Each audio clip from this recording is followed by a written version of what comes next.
जड़ों के अंदर स्टोरेज हो जाती है। तो या आलू है, तो जैसे आलू बन जाता है ऊपर वाला पौधा सीजन के बाद मर जाता है, यानी उसके पत्ते वगैरह शाखें ख़त्म हो जाती हैं। तो ऐसी सूरत में ये प्लांट्स ये वेस्ट सब्सटेंसेस को अपने पत्तों में या ऊपर वाली शाखों में स्टोर कर लेते हैं। जैसे ही पौधा मर जाएगा तो उसका ट्यूबर्स या उसका बल्ब जो भी अंडरग्राउंड होगा वो एज सच पड़ा रहेगा। जैसे ही नेक्स्ट सीजन आता है तो उस बल्ब से या ट्यूबर से नया पौधा ग्रो करता है। अब जो ऊपर वाला पौधा पिछले सीजन का मर जाता है तो इसके अंदर इन्होंने वेस्ट सब्सटेंसेस एलिमेंट्स जो डिपॉजिट किए होते हैं, एक्चुअली वो भी यूजफुल होते हैं नए प्लांट्स के ग्रोथ के लिए। तो एक तरह से खाद का काम करते हैं। इसलिए गार्डनर्स जो हैं इस तरह के जो पत्ते गिरते हैं पतझड़ में उनको ज़ख़ीरा कर लेते हैं और उनको फिर यानी दबा देते हैं ताकि वो गल सड़ जाएं। और गला सड़े जो पत्ते हैं ये बेहतरीन खाद का काम करते हैं। तो गार्डन इसको as a good source of minerals के तौर पर यानी खाद के तौर पर इस्तेमाल करते हैं। फिर इसमें एक डेफिनेशन है फॉलिंग ऑफ येलो लीव्स। ये जैसे यहाँ पे इसको अंडरलाइन करना है, मोस्ट इम्पोर्टेंट। ये टॉपिक जो है ये लॉन्ग क्वेश्चन के लिए 4 नंबर के लिए भी मोस्ट इम्पोर्टेंट है। कई साल तक ये 3-4 साल तक बल्कि आता रहा ये लॉन्ग के तौर पर, लेकिन एक्सिटोप और जो है ये शॉर्ट क्वेश्चन के तौर पर बहुत इम्पोर्टेंट है। तो ये जो पत्ते पतझड़ में पीले हो जाते हैं तो इसकी डेफिनेशन एक्सट्रीटोफोर में आएगी। एक्सट्रीटोफोर पत्तों को कहते हैं the falling of yellow leaves in autumn. ये सीजनल टाइम है कि साल में एक दफ़ा इन्होंने ये पत्ते झाड़ने हैं। सीजनल टाइम है for the plants to get rid के ये जान छुड़ा लेते हैं जो अकोमोडेटेड वेस्ट है।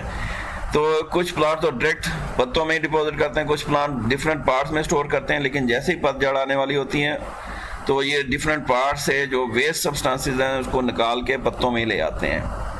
और इस तरह से ये पत्तों जैसे ही पत्ते झड़ते हैं तो पत्तों के ज़रिए से ही अपने वेस्ट प्रोडक्ट से भी जान छुड़ा लेते हैं। तो इसलिए इस सूरत में पत्तों को एक्सक्रीटोफोर कहा जाता है। अब ये जो पीले हो जाते हैं पतझड़ के दौरान में ये पत्ते, इसका मतलब ये लिया जाता था कि ये जब जड़ने लगते हैं तो इसमें से क्लोरोफिल जो है जिसका कलर ग्रीन है, सब्ज रंग जो है पत्तों का, उसी की वजह से होता है यकीनन।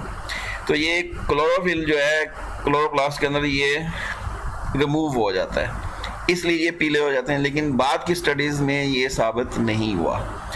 जब माइक्रोस्कोप के ज़रिए से इन पत्तों को जो पतझड़ में झड़ जाते हैं उनको जब एग्जामिन किया गया तो उन्होंने देखा कि उसके अंदर जो डिफरेंट किस्म के कंपाउंड्स उनके गिरने से पहले जो डिपॉजिट कर दिए जाते हैं, एक्चुअली वो कंपाउंड्स डिफरेंट किस्म के पिगमेंटेड होते हैं, यानी उनके अपने रंग होते हैं। तो ये जो रंग आता है गिरते वक्त पत्तों का, एक्चुअली उन डिपॉजिटेड कंपाउंड्स की वजह से होता है, ना कि रिमूवल ऑफ क्लोरोफिल की वजह से होता है।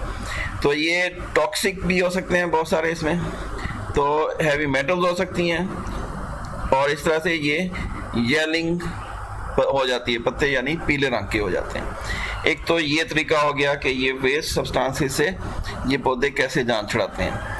लेकिन कुछ नॉट ऑल, कुछ दरख्तों ने एक और तरीका अख्तियार किया हुआ है कि ये कुछ केमिकल्स को अपनी ब्रांचेस में, शाखों में और तने के अंदर, सेल्स के अंदर स्टोर कर लेते हैं। और डेफिनेटली ये सेल्स पुराने सेल्स होंगे जो अब फंक्शनल नहीं है, काम नहीं कर रहे हैं। उसमें जालिम सेल्स नुमाया है क्योंकि जालिम सेल्स कंटिन्यूसली प्रोड्यूस होते रहते हैं। नए जो सेल्स प्रोड्यूस होते हैं वो कंडक्शन ऑफ सैप में इन्वॉल्व होते हैं। जो पुराने होते हैं वो काम करना छोड़ जाते हैं लेकिन सपोर्ट का काम करते हैं। तो ये जो ओल्ड जाइलम सेल्स हैं अब ये फंक्शनल नहीं होते लेकिन वेस्ट सब्सटेंस की डेपोजिशन के लिए बेस्ट होते हैं। तो ये प्लांट्स क्या करते हैं, इन ओल्ड जाइलम सेल्स के अंदर ही अपने वेस्ट सब्सटेंसेस को स्टोर करते हैं।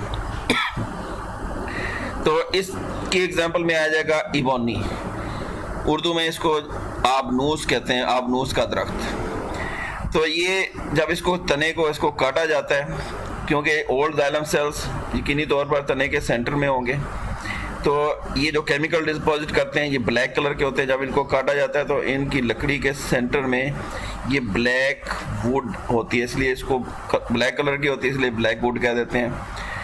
तो साइंटिस्ट जो है ख़ासतौर पर प्लांट फिजियोलॉजिस्ट इनको वेस्ट कंसिडर करते हैं कि इस प्लांट ने अपने वेस्ट को यहाँ पे डिपॉजिट किया हुआ है। ये दूसरा वे हो गया। फिर तीसरा, कुछ प्लांट्स ऐसे भी हैं जो अपने वेस्ट सब्सटेंसेस को जड़ों के ज़रिए से ज़मीन में ही छोड़ देते हैं, यानी सिक्रीट कर देते हैं उन कंपाउंड को मट्टी के अंदर नीचे जड़ों के ज़रिए से।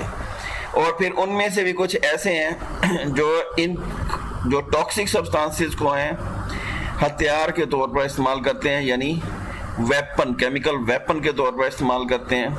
किन के अगेंस्ट? जो उनके इर्द गिर्द उनके कंपिटिटर्स या दूसरे प्लांट्स जो उनके इर्द गिर्द उग रहे होते हैं उनको डैमेज करने के लिए। तो इसमें एग्जांपल आ जाती है कॉनिफर। आप कंपिटिटर से जान छुड़ाना क्यों फ़ायदेमंद है? क्योंकि अगर साथ में कोई दरख्त या पौधा उगेगा तो वो पानी भी लेगा, ज़मीन से मिनरल्स भी लेगा, दूसरी ज़रूरत की चीज़ें लेगा। अगर ये प्लांट्स उनको किल कर देता है इस तरह से केमिकल वेपन से, तो ये कंपटीशन से जान छूट जाती है। अब ये पानी और नमकियात वगैरह जो हैं एलिमेंट्स, ये खुद डायरेक्ट यूज़ करता है इस तरह से कंपटीशन या कंपिटिटर्स के अगेंस्ट भी ये इन केमिकल को यूज़ करते हैं। तो ये थे एक्सक्रीशन इन प्लांट्स। तो नेक्स्ट टॉपिक तक के लिए अल्लाह हाफिज़ जी।